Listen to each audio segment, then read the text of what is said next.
கல்லூரியில் படிக்கக்கூடிய மாணவ மாணவிகளுடைய கல்வி சான்றிதழை கொடுக்காமல் வைத்திருக்க எந்தவிதமான உரிமையும் கல்லூரி நிர்வாகத்திற்கு கிடையாது என்று தற்போது நீதிமன்றம் தெளிவுபடுத்தியிருக்கிறது. விவரங்களோடு இணைகிறார் நம்முடைய செய்தியாளர் கருணாகரன். விவரம் என்ன? தேவப்பிரியன், அதாவது வாசநல்லூர் பகுதியில் உள்ள ஒரு தனியார் வேளாண் கல்லூரியில் மாணவி இளங்கலை வேளாண் படிப்பில் சேர்ந்தார். அவருக்கு கொரோனா காலத்தில் அவருக்கு திருமணம் நடந்ததால் அவர் வெளிநாட்டுக்கு செல்ல வேண்டியிருந்ததால் இடைநிற்றலை பாதியிலே படிப்பை நிறுத்தினார். தனது சான்றிதழை வழங்கக்கூடிய மனு தாக்கல் செய்திருந்தார். அதற்கு கல்லூரி நிர்வாகம் ஒரு 2 லட்சம் செலுத்தினால்தான் சான்றிதழை வழங்க முடியும். இடைநிற்றல் குறித்து ஏற்கனவே தகவல் தெரிவிக்கப்பட்டது. எனவே மாணவியின் கட்டணம் செலுத்திய பின்பு சான்றிதழ் வழங்கப்படும் என தெரிவிக்கப்பட்டது.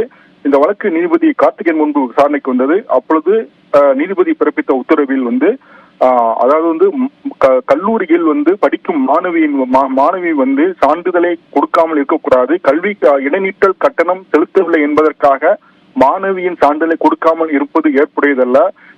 மாணவியிடம் கல்வி கட்டணத்தை வசூலிப்பதற்கு பல்வேறு வழிமுறைகள், சட்டப்படியான வழிமுறைகள் உள்ளன. எனவே மாணவியின் சான்றிதழை 10 வேலையாட்களுக்குள் வழங்க வேண்டும். மாணவியின் சான்றிதழை பிணையாக வைத்துக் கொள்வதற்கு கல்லூரி நிர்வாகம் ஒன்று வங்கி அல்ல என்று கூறி சான்றிதழை உடனடியாக வழங்க உத்தரவிட்டார் தேவப்பிரியன். உங்களுடைய விரிவான தகவலுக்கு நன்றி கருணாகரன்.